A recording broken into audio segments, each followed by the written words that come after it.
মা বাবার সাথে সম্মানজনক কথা বলো। ফাকুল লাহুমা কাওলান কারীমা, সম্মানজনক কথা বলো, মাথায় ঝাঁকি দিয়ে রাগ করে চোখ মোটা করে কথা বলো না।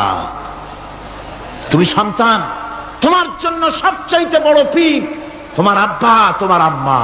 আল্লাহ পাক বলছেন, শোনো, وَقَضَى رَبُّكَ أَلَّا تَعْبُدُوا إِلَّا إِيَّاهُ وَبِالْوَالِدَيْنِ إِحْسَانًا।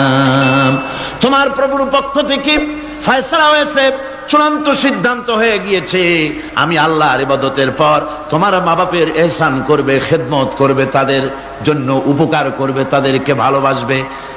আল্লাহ রাব্বুল আলামিন বলেন মা বাবার সঙ্গে কেমনে কথা বলবে, তাদের সাথে কিভাবে আচরণ করবে, আল্লাহ তাও শিখিয়ে দিয়েছেন। আল্লাহ পাক বলেন, ওয়ালা তাকুল লাহুমা ওয়া কুল লাহুমা কাওলান কারীমা। মা বাবার সাথে সম্মানজনক কথা বলো। ওয়া কুল লাহুমা কাওলান কারীমা, সম্মানজনক কথা বলো, মাথায় ঝাঁকি দিয়ে রাগ করে চোখ মোটা করে কথা বলো না। তুমি সন্তান, তোমার জন্য সবচাইতে বড় পীর তোমার আব্বা, তোমার আম্মা। ঠিক কিনা কন? ছেলের জন্য, মেয়ের জন্য, সন্তানের জন্য সবচাইতে বড় পীর কে? বাপ মা। এটা ভালো করে মনে রাখতে হবে। আপনার মাওলানা সাহেবদের দোয়া, পীর সাহেবদের দোয়া কবুল হতেও পারে, নাও হতে পারে, 50-50 সম্ভাবনাও আছে, আবার সম্ভাবনা নাই। কিন্তু মা বাবার দোয়া কবুল হবে 100% সিউরিটি রয়েছে। রাসূলুল্লাহ বলেছেন 3 জনের দোয়া কবুল হবে, মুস্তাজাবুদ দাওয়াত। কয়জনের দোয়া কবুল হবে? আল্লাহ রাব্বুল আলামিনের হাবিব বলেন 3 জনের দোয়া কবুল হবে আল্লাহর দরবারে। তার মধ্যে একজন হলেন মাজলুম ব্যক্তি, যে ব্যক্তি অত্যাচারিত, যে ব্যক্তি মুসাফির, প্রবাসী, তার দোয়া কবুল হবে। আর মা বাপ যদি সন্তানের জন্য দোয়া করে, ওই দোয়া আল্লাহ রাব্বুল আলামিনের দরবারে মঞ্জুর হয়ে যায়। আল্লাহ রাব্বুল আলামিন মা বাপ সম্পর্কে বলেন, মা বাবের জন্য আমার কাছে দোয়া করবি বান্দারা, আমার কাছে দোয়া করবি। দোয়াটা আল্লাহ পাক শিখাচ্ছেন, রব্বিরহামহুমা কামা রব্বায়ানি সগীরা। পড়েন সবাই, রব্বিরহামহুমা কামা রব্বায়ানি সগীরা। একটু জিকির করেন, লা ইলাহা ইল্লাল্লাহ, লা ইলাহা ইল্লাল্লাহ, লা ইলাহা ইল্লাল্লাহ, লা ইলাহা ইল্লাল্লাহ মুহাম্মাদুর রাসূলুল্লাহ। আমার ভাইরা, আল্লাহ পাক শিখাচ্ছেন, বান্দা তোর মা বাপের জন্য আমার কাছে দোয়া কর। আল্লাহ রব, আয় আমার প্রভু, আমার মা বাপ যেমন ছোটবেলায় আমাকে স্নেহের কোলে লালন পালন করেছে, আয় আমার আল্লাহ তুমি আমার মা বাপকে তোমার রহমতের কোলে লালন পালন করো।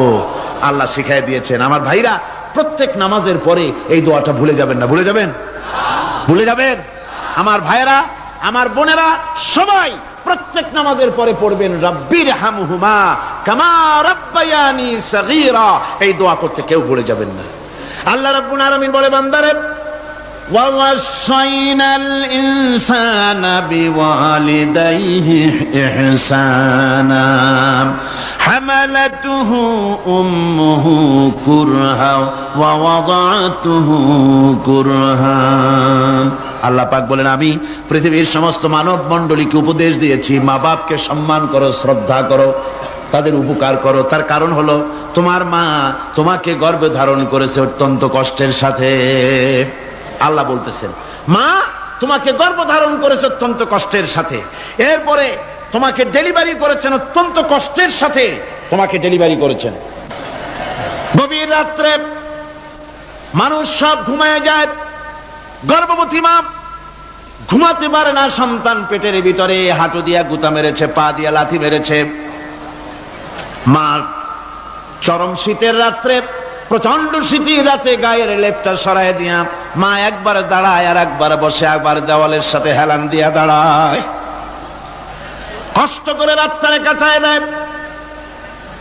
আবার সারাদিন সংসারের জন্য কাজ করেছেন, রান্না বান্না করেছেন মা, সকলকে খাওয়াইয়া মা শেষের দিকে খেতে গেছেন। যখন নিজে খেতে গেলেন, খাবারের ক্ষুধা নিয়ে পেট ক্ষুধা নিয়ে খেতে বসেছেন, পেটের ভিতরে সন্তান লাথি মেরেছে, পেটের মধ্যে ঘুষা মেরেছে, হাঁটু দিয়া গুতা মেরেছে, ভরা পেটে পেটের ভিতরে সন্তান গুতা মারলো হাঁটু দিয়া মাথা দিয়া। মা ক্ষুধা রয়েছে পেটে, খেতে পারলেন না, বেদনা শুরু হয়েছে। খাবারের থালাটা ঠেলে দিয়ে মা দাঁড়ালেন, বসলেন, চোখের পানি ফেললেন।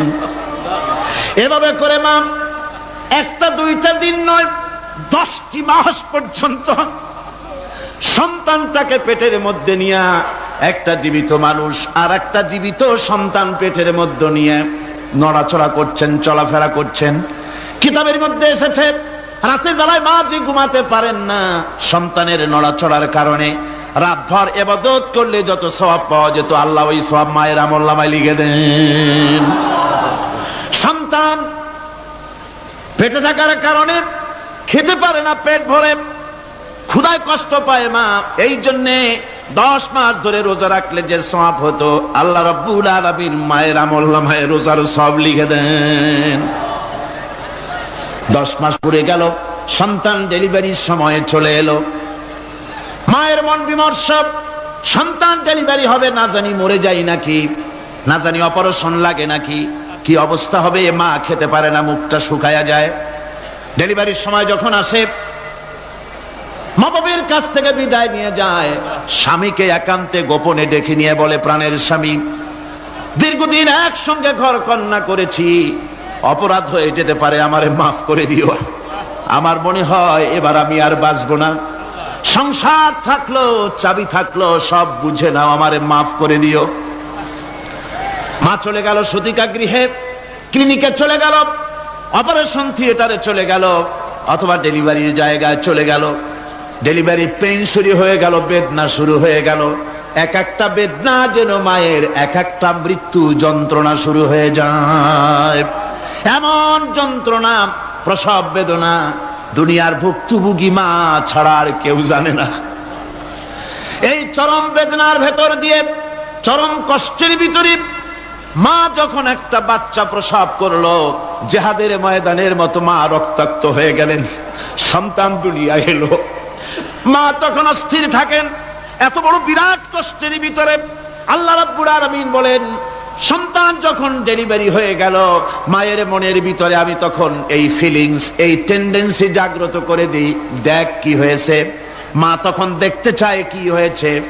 মায়ের সামনে যখন এত কষ্টের, হৃদয় বিংড়ানো, কলিজার 32টি নাড়ি ছেঁড়া যন্ত্রণার সন্তান যখন মায়ের চোখের সামনে আসে, আল্লাহ পাক বলেন, মা যখন তার ছেলের মুখের দিকে তাকায়, মেয়ের মুখের দিকে তাকায়, আল্লাহ বলেন 10 মাসের পেটে ধরা কষ্ট আর ডেলিভারির সব কষ্ট মায়ের মন থেকে মুছে ফেলে দেই। আল্লাহ রাব্বুল আলামিন বলেন, খবরদার দুনিয়ার মানুষ, এমন মায়ের সাথে নাফরমানি করবি না, এ মায়ের সাথে নাফরমানি করবি না। মাকে সম্মান করবি, মার কাছে দোয়া চাবি। দুনিয়ায় যদি সম্মান চাও, রিজেক্ট দাও, মায়ের পায়ে ধরে কাঁদো। মায়ের জাতি অনেক সম্মান তার। রাসূল করিম সাল্লাল্লাহু আলাইহি সাল্লামকে প্রশ্ন করা হয়েছে, হুজুর খেদমত করবো কার? হুজুর কয় মায়ের। তারপরে কার? হুজুর কয় মায়ের। তারপরে কার? হুজুর বলেন মায়ের। তারপরে কার? তোমার পিতার। 3 গুণ। তোর মায়ের মর্যাদা 3 গুণ বেশি, তোর বাপের চাইতে মর্যাদা বেশি। সুবহানাল্লাহ পড়ে। আর আজকে ইসলামের শত্রুরা তারা বলে যে ইসলাম নারীর অধিকার আদায় করে নাই। নারীর অধিকার ইসলাম দেয় নাই তো কে দিয়েছে? আমার বন্ধুগণ, বিশ্বনবী জনাব মুহাম্মদ রাসূলুল্লাহ সাল্লাল্লাহু আলাইহি ওয়াসাল্লাম মসজিদে নববীর ভিতরে বসে আছেন। এক বৃদ্ধা মহিলা মসজিদের মধ্যে প্রবেশ করলেন। হুজুর বৃদ্ধাকে দেখে দাঁড়ায় গেলেন। বিশ্বনবী বুড়ি মেয়ে লোককে দেখে দাঁড়ায় গেলেন। আল্লাহর নবী বুড়িকে দেখে দাঁড়ালেন। বুড়ি যখন কাছে এলেন, আল্লাহর নবী নিজের গায়ের চাদর বুড়ির জন্য বিছায়া দিলেন। বুড়ি বসলেন। এরপরে কথাবার্তা সারার পর বুড়ি যখন বিদায় হবেন, হুজুর আবার দাঁড়ালেন। বুড়ি মহিলা চলে গেলেন। সাহাবায়ে কেরাম বলেন, ইয়া রাসূলুল্লাহ, কিছুই বুঝলাম না, একজন বৃদ্ধা মহিলার জন্য বিশ্ব নবী দাঁড়ান আর গায়ের চাদর বিছান। আমরা বড় আশ্চর্য হয়ে গেলাম। নবীজি বলেন, ও আমার সাহাবীরা, তোমরা জানো না এই মহিলাকে চিনতে পারো নাই? আমি আমার মায়ের দুধ আমার জীবনে কিসমতে তেমন হয় নাই, আমি আমার মায়ের দুধ তেমন কিসমতে পাই নাই। যার বুকে দুধ খেয়ে, যার কোলে কাখে চড়ে আমি